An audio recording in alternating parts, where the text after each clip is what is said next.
हिरडपुरी येथील वाळू डेपो सुरू झाल्यापासून वाळू वाहतूक करण्यासाठी बनावट पावत्या वापरल्या गेल्याची चर्चा असून काही दिवसांपूर्वी या डेपोवरून बनावट पावत्या वापरून तसेच पावत्या नसलेल्या वाहतूक करणारे काही वाहने विहाम मांडवा येथे पाचोड पोलिसांनी पकडले होते, परंतु ठेकेदार आणि पोलिसांनी आर्थिक देवाणघेवाण करून पकडलेली वाहने सोडून दिली अशी चर्चा सुरू होती।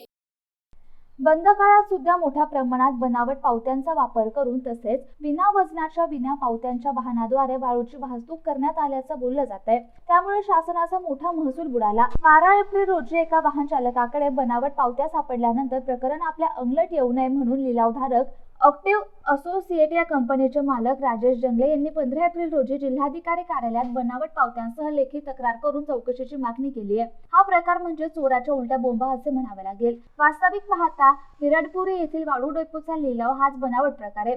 राजकीय पुढाऱ्यांनी महसूल विभागाच्या अधिकाऱ्यांना हाताशी धरून गाळामुळे हिरपुडे गावाला पुराचा धोका असल्याचा बनावट अहवाल तयार करून या गाळ मिश्रित वाळू घाटाचा लिलाव करण्यात आलाय। राजकीय पुढारी, मंत्री, महसूल अधिकारी, गौण खनिज अधिकारी गाव पातळीवरून ते मंत्रालयापर्यंत अलिबाबा आणि 40 चोरांची टोळी यात सहभागी झाली असल्याची चर्चा सर्वत्र सुरू आहे। या हिरडपुरी वाळू घाटाच्या लिलावाचा प्रश्न विधान परिषदेचे विरोधी पक्षनेते अंबादास दानवे यांनी अधिवेशनात लावला होता। या प्रकरणी चौकशी करण्याचे आदेश मंत्री बावनकुळे यांनी दिले होते, परंतु या प्रकरणी थातूरमातूर चौकशी करून मनासारखा अहवाल महसूल अधिकाऱ्यांनी संगनमताने शासनाकडे पाठवला असल्याने या वाळू घाटास पुन्हा परवानगी देण्यात आली आहे।